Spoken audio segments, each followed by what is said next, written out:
I'm not sure if I'm here or not. He said, once I see my face, I'm good. Not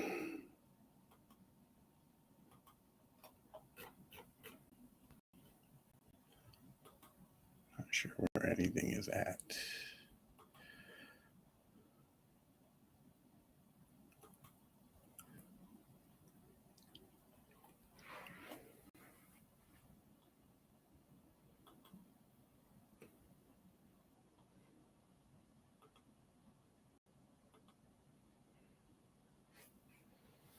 Okay, I must be good.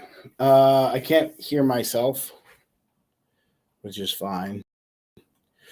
All right, who's checking this out? Welcome back to the Russell Journal. I am Russell, and as you guessed it, this is my journal. Basically, what's going on with the format of this show and what I'm planning on doing is we're going to use this as a jumping off point. My stock account's taken a pretty bad bludgeoning in the last what the heck? Okay. Anyway, sorry. So my stock account's taken a bludgeoning in the past, year. It's been really, really rough. And so I have been trying to kind of figure things out as to where to go and how to capitalize and do a whole bunch of really complicated things. And to be honest with you, most of it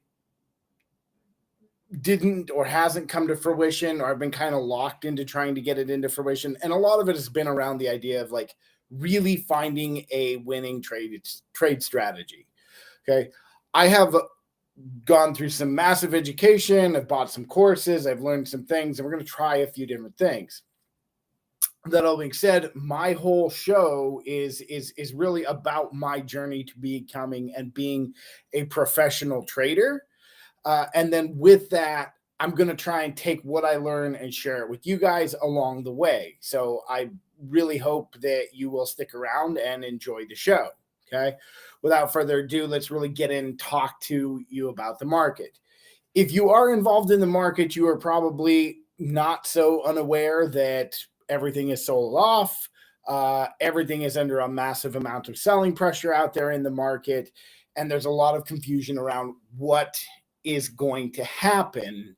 And right now, if you ask one group of traders, we're on the brink of total and utter collapse. And then there's the rest of us who are pretty sure that's not going to happen. Okay. Now, again, I'm not bullish, and I'm not suggesting you be bullish, but what I am saying is that essentially something really has to break for it to collapse. Okay. And we've seen that every time some asset has to be either so massively overvalued or something has to be so massively underwater on an asset that it causes it to the whole thing to crash. They have no choice but to dump it. With that being said, there are some things, stocks themselves could be so massively overvalued. You may actually have to, they may actually have to dump them, but we don't have exact signs of that. So what we need to expect is that the stock market is going to continue to do the stock market thing, and that day traders are going to do, or that traders are going to do the trader thing, right? So a big chunk of like what is causing the stock market downward spiral right now is that everybody is net short. Okay. Everybody is pushing to be short this market because conditions are bad. What that usually happens is when a whole bunch of people get on one side, somebody with a lot of money will come in and drive prices higher or drive prices lower. Somebody who can really push the market around and really screw everybody else. Okay. And again, it's not the market itself. It's just some trader out there with a ton of cash on the sidelines knows everybody's short. And if he starts driving the market up, they're going to scramble to cover. So you get a bounce, right? And we'll go over some examples of that today where you can see when and how that actually happened and why that actually happened, okay? And we're going to jump into the charts. So going forward, yeah, I'm bearish for the rest of the year. Yes, I think you're going to get bounces along the way. No, I don't think it's going to crash. And the worst thing is, like, as far as the stock market is concerned, you really, if you're trading this stock market or any market on hopes of some black swan event, that is essentially gambling. And in all honesty, I blew up my account in January because I thought we were going to have the black swan event. The confusion around the market and how it moves and how it works. I placed a lot of big options trades on the short side, 10 plus contracts, thinking that, like, the economic factors didn't support anything, and so everybody was going to run out of the market all at once. And that's just honest to God inexperience. So now I've got a little more experience, I've got a little more knowledge, and we're going to go ahead and we're going to kind of start things off. Now, as far as my journey goes, what we're going to do is I'm starting with about $1,000 in my account and seeing how far I can grow it. Now, I'm not going to limit myself to only the $1,000 and be like, how much can I make with $1,000? Okay. I've got other things I'm working on to try and generate some money to fund the account. Some stuff that will be coming later for this channel is, one, I will be offering a newsletter for you all to just so you have a record of the lessons that I've learned, and so that you kind of have a record of what's going on with the S&P 500 and with the stock market in general, and that you can learn the stuff I've learned. And the thing is the hope is that I can take everything I've learned and consolidate it into this place right here, because I have had to go across the whole frigging globe, and I've had to fight through all sorts of really messed up narratives as to what's happening with the stock market. How does it happen with the stock market, right? Like every trader I listen to acts like there's some sort of monster conspiracy within the market. And to be honest with you, most of the market behavior is just market behavior. But I'm going to try and give you a non tinfoil hat view of the market, of how it actually works, why it actually works, and the stuff that I have learned about it. So with that, I'm going to say, let's go ahead and jump over to the charts, and we'll remove our tinfoil hats and go to the charts, huh? Give me a second while I get my OBS set up. Okay. You can see here, we got the OBS set up. This. All right. Now, what we're going to do is we're going to turn off a bunch of this noise. Okay. And what we're going to look at, we're going to go right to the S&P. All right. Now, there are three things as of right now that are actually moving the market. They are these tickers over here, SPY, which is the market that is moving, the VIX, and DXY, which is the US dollar, okay? And these three, based on how they move, as these other two move, so goes the S&P or SPY, okay? There are other things in there. Apple and Amazon and other things are big market moving stocks. But as of right now, everything is geared towards these three tickers right now. Okay. Apple will move now as a result of whatever these two down here do. Apple's going to move as a result of that. All right. That is as what happens to the dollar and what happens to the VIX. Okay. Now, the next thing I want you to understand is the sell-off that we have seen this year has not been because people are afraid companies are not going to make more earnings, okay? The sell-off that has happened this year is because money is more expensive. So if you're using money to invest, it's more expensive to do that. Because it's more expensive, you're willing to commit less money to your investment. And so what we've seen is what is called a PE ratio compression, okay? Now, we are getting to a point where the earnings are starting to compress. The expectations for those earnings are starting to come down. And so now we're really running into a place where you can see some real stock market type crash type things. But as of now, it's not stock market crash. It is compression. And a lot of what you're still seeing here is still PE ratio compression, okay? So now that we're in the charts, you can see where we're at. We're going to go ahead and we're going to step over. We're going to look at DXY, and we're going to look at the VIX first. This is SPY. We will finish with SPY because we're going to tie these other two, how they're going to move, in with what happens on SPY, okay? So let's go over here. Let's grab ourselves the VIX, okay? All right. And we're going to clean up a little of the chart noise for you guys right now.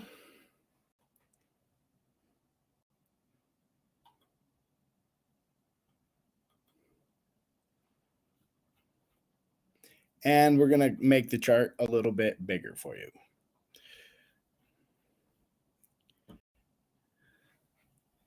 And I'm going to get rid of the MACD. You don't need that right now.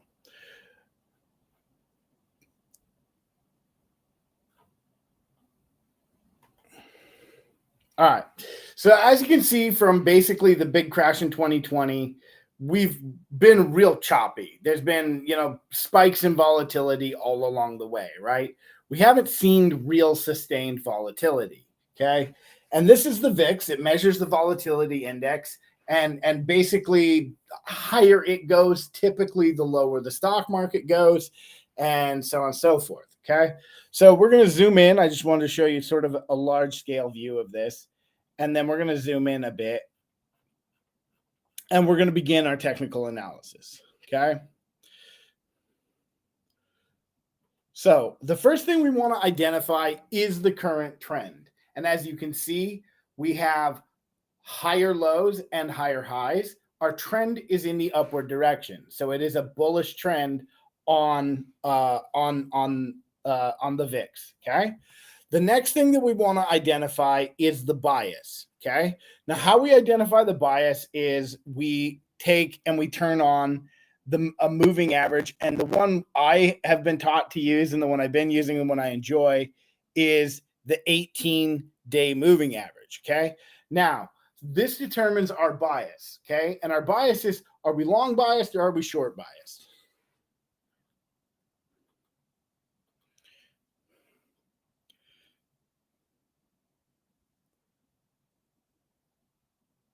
Here we go. So are we long biased or are we short biased? And if we're above the 18-day moving average, we have a long bias. And if we're below the 18-day moving average, we are short biased, okay? So you can see where we have our biases gets established for us. I'm going to step over here so you can see it. So we're definitely long biased here in this, okay? So our trend is up. Our bias is to the upside, okay? And then what we want to see is what is momentum doing, okay? So for momentum, what we're going to do is we're going to come down here. We're going to look, this little indicator down here tells us the momentum. And this indicator is called the Slow Stochastic. It measures the momentum within the price action in a stock on a daily, on any given time period basis, okay? So you can see that our momentum is up. We are in what is called oversold. Anything, or overbought, I'm sorry. Anything above this 80 line is overbought, right? What we're not seeing here is we're overbought, but what we're not is we're not embedding in that overbought in this thing. And what embedded means is if you are in this, if it's overbought, right, for 3 days or for 3 candles, it's embedded. And what happens when it's embedded means that the bulls will be buying this on the breaks. Anybody trying to trade this on the long side, any pullbacks are going to get bought up, okay? So you have a strong embedding, okay? And forgive the green screen. I will fix it. We will get better green screen equipment going forward. All right. So we can see that our bias is up, our trend is up, and our momentum is up, okay? We're not embedded on the slow stochastic, but so now the question is, how are we supposed to behave? And to see that, we're going to turn on the Bollinger Bands, okay? And as you can see on our Bollinger Bands, you are above the upper Bollinger Band. Okay. Now, this is all pretty bullish stuff, but what this tells us now is there's not really a trade to be had here, because if you are above an upper Bollinger Band, at some point the market maker is going to cram it underneath the Bollinger Band. Okay.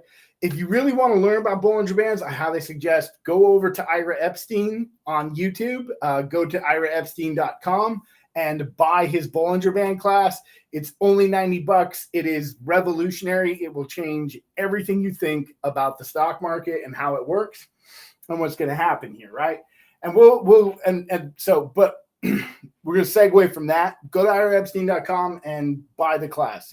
He's the guy who taught me this stuff, and he's a champ. Okay. Anyway, so what we know right now is that above this upper Bollinger Band, this is going to come back into the band. Okay. We know that at some point. So it's really stupid to try and go long while you're all the way up here, especially on the daily time frame. And one of the things we know about this and why we know that the stock market isn't going to crash at this point is if you look at every single time on here, we got above that band, it came back down. It keeps getting pushed back down. So the market maker is going to cram that thing back down, right? The guys who are in there are just mostly messing with you right now, okay? They want you scared so you make really stupid financial decisions, all right? So now, I would not recommend trading the VIX as a trade for especially anybody beginning. There are some guys who are pretty good at doing it. Eventually you get there, but I wouldn't recommend trading it just yet. But what we want to do is we want to remember, again, because it's so high, because the VIX is high, that you're going to have a lot of selling pressure in the market, in the stock market. And typically you're going to see a lot of shorting pressure in the stock market. Okay. So, right. So this is part of my thesis as far as like why we're going to get a bounce. Okay. And then we're going to go through some more technical stuff. Okay. The dollar. Okay. We're going to DXY. This is our dollar index. And again, we're going to look at this again. We go back to where we started. What is the trend? The trend is up. What is the bias? Above the 18 moving average. What is momentum? Momentum is to the upside. Okay. Momentum is up. You're not embedded exact. Are you embedded on the daily? Give me 1 second. I'm going to count this. 1, 2, 3. You've got 3 days of. So as long as something doesn't happen in the next few hours, this is embedded. That means when it pulls back, the bulls will be buying this on the breaks. Okay. Now, if you know about the dollar and why it's up and stuff like that, then you probably have a better indication as to where and when to buy this. But one of the things you need to realize is that as this goes up, again, it's going to have an effect on the stock market. And right now it's going to put the stock market under a bit of pressure because it means that money is getting more and more expensive. And what we know is that a big chunk of like whether you invest or not is depending on what your cost is for investing. And if money is expensive, you're going to be able to invest less. Okay. So this is going to have an effect. Okay. So if we go back in here, we're going to get to the big kahuna. Then we're going to jump over to SPY, right? And we're going to go here and we are going to turn off all of our stuff. And we're going to look at this from this angle again. Okay. So our trend is down. You have lower highs and lower lows. That is your trend. If we go in and we look at our bias, right? Turn on the moving average, 18 MA. You can see we are way below the 18-day moving average. So our bias is down, right? Momentum is down. And let's check to see, are we embedded? I believe we are. 1, 2, yeah. Oh, yeah. You're massively embedded. Okay. So the embedded reading basically tells me that the bears are going to sell this on the breaks they're going to sell the rallies. Okay. So they will be looking to short this on the rallies. Okay. And that's really as simple as it gets. Now, there's a few things I want to go into because we're going to talk about, and we're going to look at the Bollinger Bands also, okay? We go to the Bollinger Bands and look at what you can see. You are down below the lower Bollinger Band, okay? You're under there, all right? Now, it can stay here. They can cling to that band and drive it lower. And that's what they're planning on doing right here. They plan on just riding that band as far down as they can possibly push it. But the thing that you have to realize is that, again, what I said is there's a whole bunch of guys who are caught net short in this. So what if you think in 2 or 3 moves out, right? With the VIX elevated as high as it is, if I want to sell something like a put, I'm going to collect a massive premium for that put. Okay. And the thing is it's pretty far down.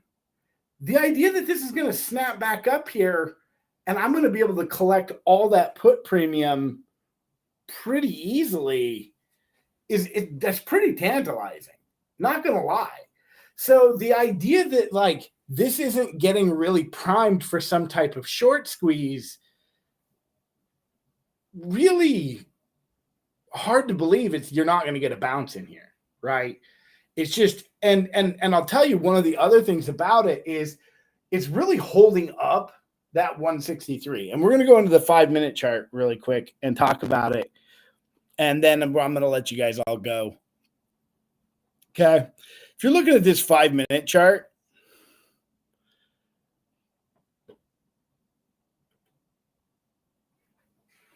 this down here, this is the 363 level. You get 2 bounces off of it, that are pretty good. Now, the thing that's concerning is that you're not getting traction off the bounces, right? But what I think is tomorrow is turnaround Tuesday. There's a pretty good chance that they're going to go into the whole buy the rumor sort of thing into some of the other economic data that we have coming out this week. You can look again. And again, this is another thing you can look at. You never just go straight down below the lower Bollinger Band and stay there. It always comes back up, right? So we're looking at the 5-minute chart, sure. And this is where you get into looking at the stock market and you're looking, especially on a day trading basis, being short, there's 2, you could have shorted here and you could have shorted here. And those would have been pretty positive trades for you today. So, again, this is where like you're looking at your bias. Okay. We get up here, we start to short, get up here, start to short, but you got a lot of guys, again, like I said, that are really, really short this market and they're probably going to get smacked, just remember hogs get slaughtered, bulls make money, bears make money, but hogs get slaughtered. So, and that's really all I kind of wanted to say for this today. So again, the VIX is elevated and it's above the upper Bollinger Band. Okay. The market maker is going to slam that down at some point. Okay. The dollar is up and I don't think it's probably coming down for a while. But as those earnings start to compress, prices will start to compress also. Part of what will lead to the earnings coming down is when we see prices coming down. And when they start coming down, the dollar is going to start coming down. And when that happens, there's going to be a moment of confusion where people rush to stocks. Now, this is a stupid idea. If earnings are compressing, inflation, don't get me wrong, inflation coming down is good. Dollar coming down is somewhat good. But earnings coming down is bad, right? They're going to make less earnings. So you're going to get dropped on at some point there. So it really got you in a nice little trap as far as like the bear bias. But traders are going to trade. And you can, let me do that. Let's go look. I'll show you one real quick. Okay. We're going to go to the daily.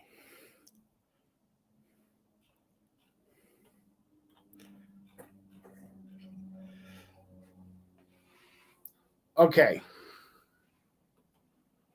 Look what happened. Okay, go all the way back to here, right?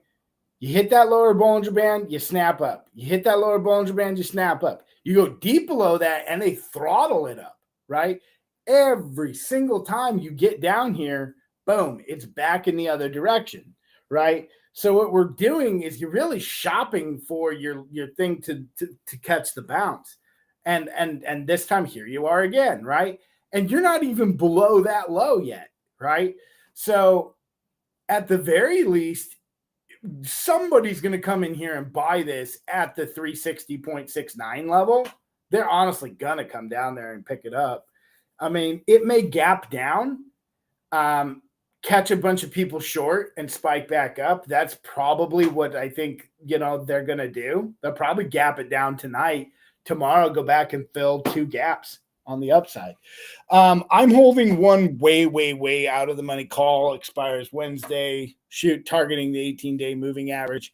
It may blow up in my face. It may not. It only cost me like $16 in premium. So I'm not too concerned about it. So let me go in and I'll finish with this. And this will be the end. So my $1,000, I deposited yesterday. I will probably not actually start trading with it with real money until next Monday, of which case I will be going over sort of a trade analysis.